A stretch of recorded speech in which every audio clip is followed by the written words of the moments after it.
Alhamdulillah, wa salatu wa salam ala rasulillah wa ala alihi wa sahbihi ajma'in. Frères et sœurs en islam, assalamu alaikum wa rahmatullahi wa barakatuh. Question numéro 1, question anonyme à propos problème entre monsieur et madame. Et plusieurs questions qui nous peuvent gagner dans ce sens. Ban monsieur parfois mal agir, parfois ban madame mal agir, parfois mal causé, mal répondre. Et parfois il y a lève la main et humiliation, etc. Alors, qui nous capable de conseiller ça ban bon? Tout d'abord, nous conseillons nous-mêmes en premier et nous conseillons nos bonnes frères, nos bonnes sœurs, parce que nous tous pas à l'abri, nous tous restent humains, nous tous fait erreur, et ça que nous besoin faire, nous besoin faire des efforts pour améliorer nous. Nous besoin faire des efforts pour améliorer nous. Mais le problème, il commence dès le départ. Beaucoup de problèmes familiales, de problèmes conjugaux, ils commencent à partir le choix de sa partenaire. Normalement, quand nous fait le choix, d'après le Coran et l'enseignement Rasulullah sallallahu alayhi wa sallam, problème dans nos ménages peut diminuer.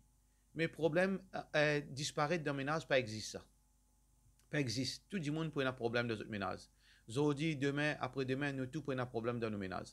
Mais seulement, quand nous fait le choix, quand nous choisissons nos partenaires d'après l'islam, alors définitivement, comme Rasulullah sallallahu alayhi wa sallam dit, Fadfar bidati din tarabat yadak.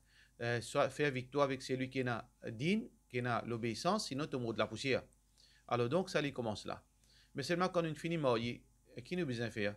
Nous besoin tout d'abord prendre patience et essayer d'améliorer nous. Quand nous améliorons nous, peut-être nous partenaires aussi, les pourcentages qui veut dire les besoins améliorer. Mais plus important, quand nous pouvons faire face à ce problème là, l'important qui nous a dit qui est capable de conseiller nous. Parce qu'il est au téléphone ou bien dans une question comme ça, ou pour gagner une réponse, mais seulement le problème il pourrait sentir. Moi, pour dire, bon, ou besoin pas lever la voix, ou besoin pas faire ça, ou besoin pas humilier un tel. Alors, il reste toujours d'un seul côté. Mais ce problème-là, c'est un problème que deux dimons peuvent faire face. Ce n'est pas un seul problème, un seul dimon. Alors, dans ce cas-là, moi, je peux conseiller qui ou un dimon qui est capable de conseiller. Si vous êtes intéressé, ou capable de venir Doha, nos bureaux d'Awafis trouvent dans Doha, et on prend madame, ou bien monsieur qui peut avoir une difficulté, prend sur madame qui peut avoir une difficulté sur monsieur. Prends autre monsieur, venez, nous capables assiser, nous capables causer, nous partageons l'expérience, nous donnons d'autres conseils d'après Coran Sunna, et peut-être à travers cela, Inch'Allah, vous êtes capables de vivre un petit peu plus tranquille par la permission d'Allah subhanahu wa ta'ala. Question suivante. Question anonyme. Est-ce qu'il y a un droit de site d'après l'islam? Alors, site veut dire que tous les mois, disons, nous faisons 10 dimons, tous les mois, chacun contribue 10 000 roupies. Ça veut dire 10 dimons par 10 000, il fait 100 000. Et là, dans ces 10 dimons-là, tu as la coûte paille. Et chacun gagne le numéro, veut dire chacun gagne un mois qu'il pour gagner. Un pour gagner janvier, l'autre là pour gagner février, et ainsi de suite. Alors, chaque mois, un il gagne sa 100 000 là. Jusqu'à qui 10 mois fini. Alors, pas fini, ni en plus, ni fini en moins. Ce qui veut dire, à la fin, il finit gagne la somme qui est supposée contribuer pendant 10 mois, c'est 100 000 roupies. Est-ce que ça cite là, gagne droit de l'islam ça, ou bien les haram? Alors, majorité ban ulama dit, il gagne droit. Parmi ban ulama qui dit gagne droit, Cheikh Uthaymeen rahimahullah ta'ala, aussi, beau fatwa de l'Arabie Saoudite, parce qu'il n'y a aucun mal là-dedans, il n'y a rien, il n'y a l'argent en plus, il n'y a l'intérêt là-dedans, il n'y a abus, il n'y a aucune chose qui nous peut priver du monde là de ce l'argent, veut dire, nous peut contribuer 100 000, nous peut donner 99 000.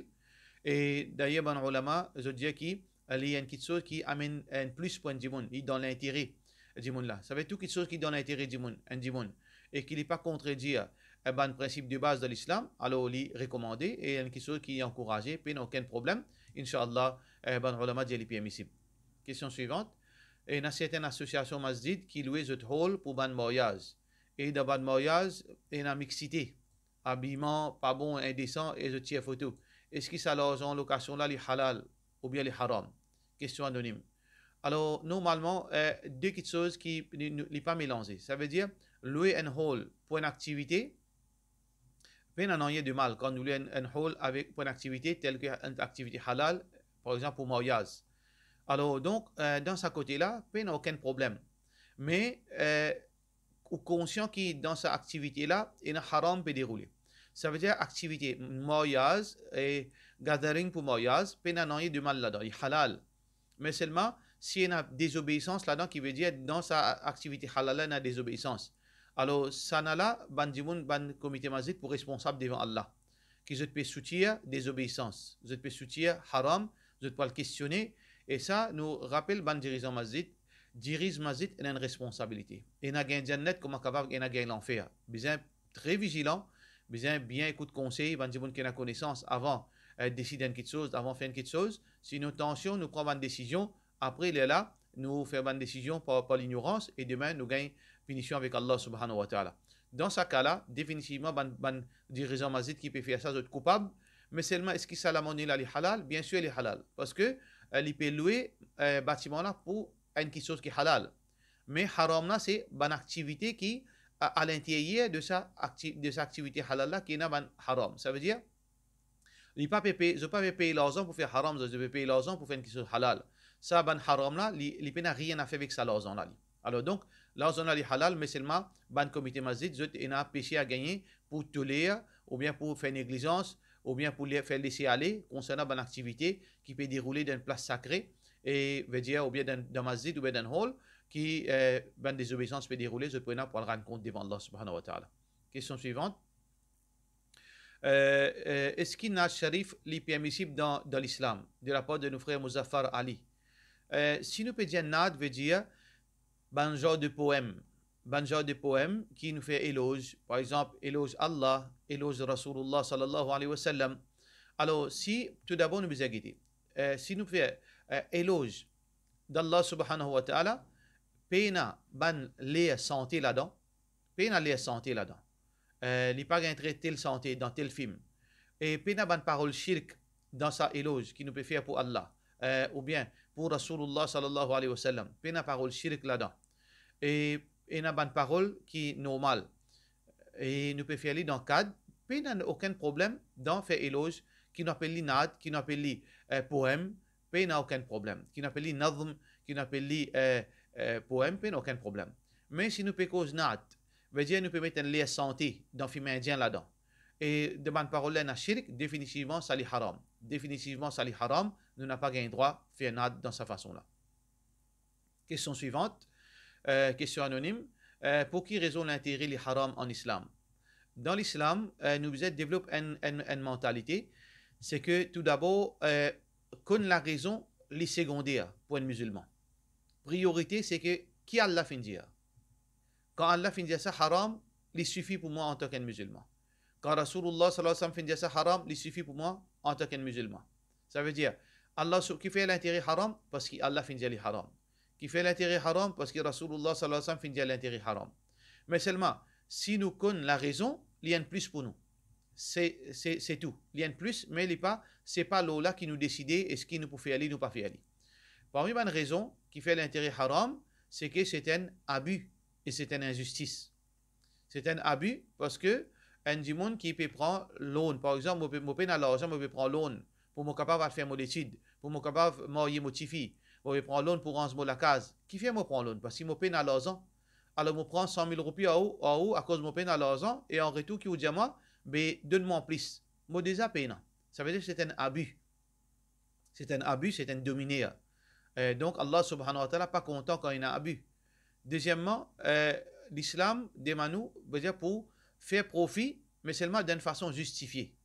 Justifiée, ça veut dire qu'on fait aux efforts, on investit, on travaille, on gagne l'argent, ça c'est halal. Si on fait une félie de halal. Si on fait un travail halal. Mais ici, quand on peut prendre l'intérêt, par exemple, un dimoun dit, moi, donne-toi 100 000 roupies, tu retournes 110 000. Ça, 10 000 là, qui raison de gagner ça là? Bima ta'khudh mal akhika bi ghayri haqq. Qui quelque chose qui nous justifie, nous prend l'argent, nous frères, sans aucune raison valable. Alors, donc, ça, c'est un abus vis-à-vis, c'est lui qui misère. C'est un abus, c'est lui qui misère. Alors, donc, les haram, par abus, et aussi par injustice qui est là. Alors, donc, tout ça là, fait ça, vin haram. Prends l'aune et donne l'aune, la même chose. Allah subhanahu wa ta'ala maudit, c'est lui qui fait mange l'intérêt, c'est lui qui fait donne l'intérêt, c'est lui qui fait écrit à l'intérêt. Tout ça là, c'est péché, il paraît devant Allah subhanahu wa ta'ala. Alladhina yakuluna ar-riba, ban qui consomment l'intérêt, la yaqumuna illa kama yaqumu alladhi yatakhabbathu ash-shaytanu min al-mas. Vous n'êtes pas pour vivre excepté comme quelqu'un possédé par le shaytan, qui veut dire Allah pour rase de tranquillité. Yamhaqullahu ar-riba. Allah li encollé avec riba, avec l'intérêt. Wa yurbis sadaqat. Allah subhanahu wa ta'ala li fructifié business et donation. Allah subhanahu wa ta'ala peut dire fa'adhanu biharbi min Allah wa rasuli. Annonce ban qui prend l'intérêt, qui deal dans l'intérêt, en la guerre depuis Allah et son Rasul sallallahu alayhi wa sallam. Donc l'intérêt est haram, nous nous abstenir, prend et donner. Question suivante. Question de la part de nos frères Ismaël. Salam alaikum, Cheikh, il a une dette sans intérêt qui m'a pu rembourser tous les mois. Est-ce que l'année prochaine, moi, il a droit de prendre Kourbani, même si moi, pour toujours, il a dette? Si on dit qu'il y a une dette, qui veut dire qu'il paye l'argent en plus, qui veut dire Kourbani pas faraz loli. Mais seulement s'il y a envie de prendre Kourbani, malgré cela, il gagne droit. Kourbani pas faraz pour un djimoun qui paye l'argent, mais malgré cela, s'il connaît qu'il peut gagner l'argent par la suite, il a envie de prendre Kourbani, il n'a aucun problème. Question suivante. Question de la part de nos frères Bayosen. Salam alaikum. Dans namaz, est-ce qu'il y a besoin de dire Bismillah avant qu'il y ait tahiyyat, Dua Ibrahim, qui nous appelle Darud Ibrahim, etc. Non. Bismillah, nous lit avant qu'il nous lit le Coran, et ou bien de bonne place que Rasulullah sallallahu alayhi wa sallam fait montrer nous dire Bismillah. Avant de manger, nous dire Bismillah. Avant de mettre nos linges, nous faire Bismillah. Avant de rentrer dans la toilette, nous dire Bismillah. Avant de sortir dans la case, nous dire Bismillah. Alors, il y a une place que Rasulullah sallallahu alayhi wa sallam fait enseigner nous pour dire Bismillah. Et aussi, avant qu'il nous fait lecture Coran, nous lire Bismillah. Mais avant At-Tahiyyat, avant qu'il nous lire Dua Ibrahim, Allahumma salli ala Muhammad wa ala ali Muhammad, nous pas lire Bismillah parce que Rasulullah sallallahu alayhi wa sallam pas fin lire. Ça veut dire si nous pouvons lire Bismillah, après qu'il nous entende ça, nous continuons lire Bismillah après, avant Tahiyyat et avant Darud Ibrahim, qui veut dire nous pouvons faire une bid'a, nous pouvons inventer dans la religion. Question suivante. Question de la part de nos frères Bayosen. Est-ce que quand on l'a mis, nous avons le droit de dire Assalamu alaikum ya Dariya? Est-ce qu'il dans l'autre ça, ou bien c'est une superstition, ou bien nous sortions en dehors de l'islam? Bon, pas comprendre qui veut dire ça nous la Dariya. Si ou bien invoque Allah, là, il vient bid'a. Ça veut dire parce qu'Allah, n'a pas connaît aucun sifat, aucun nom qui Allah appelle Dariya. Alors donc, si l'intention c'est invoque Allah, et à travers un nom qui n'a pas existé, c'est un bid'a. Mais si vous pouvez invoquer un lot, ça veut dire gardien de la mer, ou bien c'est lui qui est bandin dans l'océan, n'importe qui vous pouvez invoquer en Dieu un lot à part Allah, c'est un grand shirk. C'est un grand shirk, et c'est lui qui fait ça, veut dire, s'il est ignorant, qu'il est besoin renonce ça, demande Allah pardon. Mais quand il fait une connaît que c'est un grand shirk, et il continue à persévérer là-dedans, il sort en Dieu l'islam, quand il meurt, il parle de l'enfer pour tout le temps. Question suivante, question de la part de nos frères Abdurrahman. Qui règlement pour une madame qui servent cigarette dans Tabazi ou bien dans les autres places shopping centers, etc. Allah subhanahu wa ta'ala peut dire nous dans le Coran وَلَا تَعَاوَنُوا عَلَى الْإِثْمِ وَالْعُدْوَانِ, n'a pas coopéré dans ce qui est un péché et dans ce qui amène vers une transgression et la haine. Alors donc, cigarette, les haram. Cigarette, peine aucun doute qu'il est haram. Et Mazhab Hanafi, je dis, il est makruh. Mais seulement, nous devons comprendre, nous devons être juste.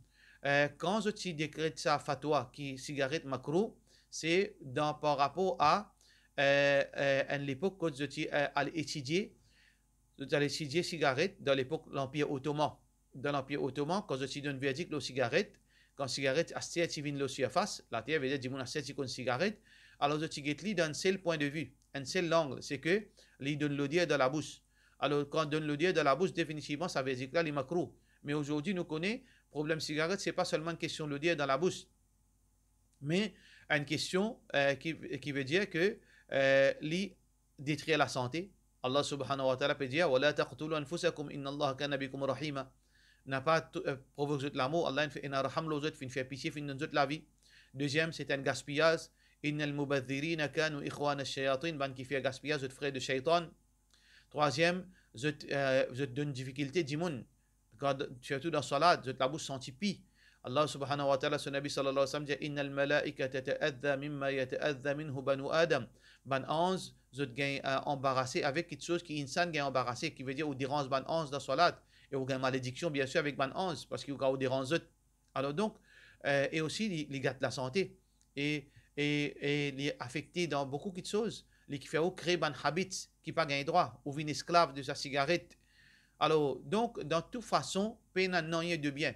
Même les non-musulmans, ils reconnaissent que la cigarette est haram. Comment nous, musulmans, alors qu'ils nous disent, ni clair et net, et dans la cigarette, pas oublier qu'il y a l'alcool, il y a plus que 1000 poisons. Alors, comment nous capables, nous, un savant venir dire cigarette halal? Alors, donc, même celui qui peut dire cigarette halal, peu importe qui son mazhab, les dents est réel, n'a pas aucun doute là-dedans. Question suivante. Question de la part de nos frères, de nos soeurs, question anonyme plutôt. Salam alaikum, c'est un dimoun qui dit qui nous pas vin kotli, une famille nous pas vin kotli. Mais c'est mal au chemin quand nous trouvons les vieilles sophigia, les vieilles sophigia. Alors, comment nous faire les salam? Nous faire les salam. Les répondent nous salam. Alhamdulillah, les pas répondent nous salam, pas de problème. Parce que Rasulullah sallallahu alayhi wa sallam pas de conditions. Il dit, إذا لقي أحدكم أخاه فليسلم عليه. Quand c'est lui qui jeune son frère, qu'il fait les salam. Si l'autre là, il répond, il bon. S'il n'est pas répond, il pas le rendre compte devant Allah subhanahu wa ta'ala. Ou faire salam tranquille. Une fois, ou fait un salam qu'il attendait. Et Inch'Allah, Allah subhanahu wa ta'ala, avec ce salam là, discute ou fait les salam, il pas répond. Allah subhanahu wa ta'ala pour s'en solekiya, Inch'Allah. Question suivante de la part de M. Maïsara. Ouchikaba explique-nous comment faire salat d'avion, surtout pour une madame. Salat d'avion, nous pas supposé faire. Nous pas supposé faire salat d'avion, sauf si nous connaissons qui nous pas pour gagner salat quand l'avion atterrit. Par exemple, si un dimoun, l'inarrive airport, sur avion pour décoller désert. Alors donc, l'inarrive check-in 1h30. Namaz finit rentrer midi et demi. Qui est obligé de faire? Il est obligé de faire ce salat avant de rentrer d'avion. Parce qu'il salat assisé, il est pour ban moment que nous payons un choix. Là, nous avons un choix. Nous faisons le salat avant de rentrer d'avion. Mais quand nous faisons salat d'avion, par exemple, si namaz Zohar peut rentrer midi 30, mais seulement avion pour décoller midi. Ça veut dire qu'il n'est pas pour faire salat avant qu'il rentre d'avion. Et avion pour atterrir 5 heures.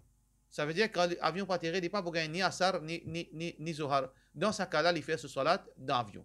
Alors, comment il fait ce salat d'avion? Il besoin de permis. S'il est capable de trouver un moyen pour lui faire salat debout, il besoin de faire salat debout, il n'a pas gagné droit à faire assiser même d'avion. Qui veut dire, et dans un avion, je donne une place qui est un dimoun qui fait ce salat débouté. Mais si dans cet avion qu'il peut voyager là, il paye une place, il paye l'opportunité, possibilité pour faire salat debout, là, il y a assisé, il fait ce salat. Pareil, comme un dimoun, il fait salat le 16, il fait takbir, il assisé, il fait ce ruku, il courbe, et sisda aussi pareil, il continue pour se lamer le genou, et il courbe un petit plus. C'est ça façon-là qu'il nous fait salat d'avion.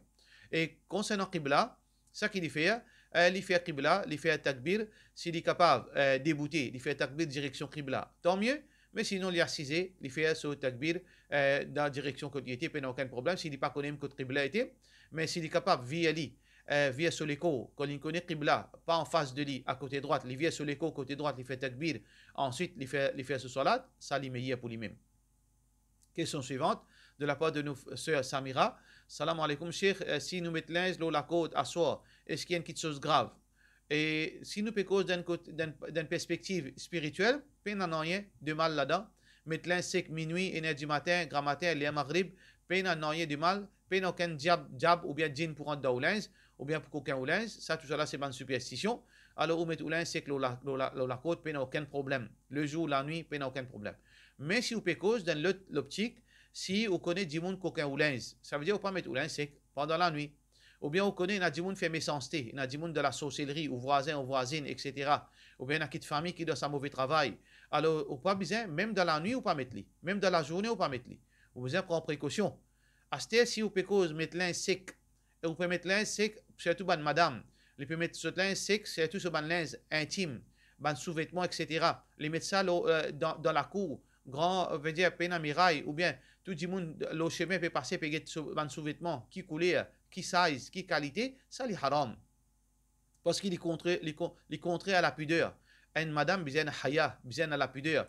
Il peut exposer ce ban linge qu'il mettait à l'intérieur. Parce que finalement, tout le monde peut connaître qui sous-vêtement il y a, qui couleur sous-vêtement il y a. Et tout le monde peut connaître qui sous-vêtement il mettait. Est-ce qu'il trouve ça une chose qui est permissible dans l'islam? Assez facteur peut rentrer, tout le monde peut rentrer. Et là, finalement, il met ce linge, c'est comme besoin rentre dans la case, il besoin passe en bas ça linge là, sur la tête, puis tout c'est que ça linge là. Parfois, il besoin prend sa linge sur la main, avancer d'un côté. Ah bien, nous besoin de dignité en tant que madame musulmane, pas faire ça, parce que c'est une chose qui anti, veut dire, principe islamique. Parce que l'islam prône la pudeur. Pour cela, nous disons, wassalamu alaikum wa rahmatullahi wa barakatuh.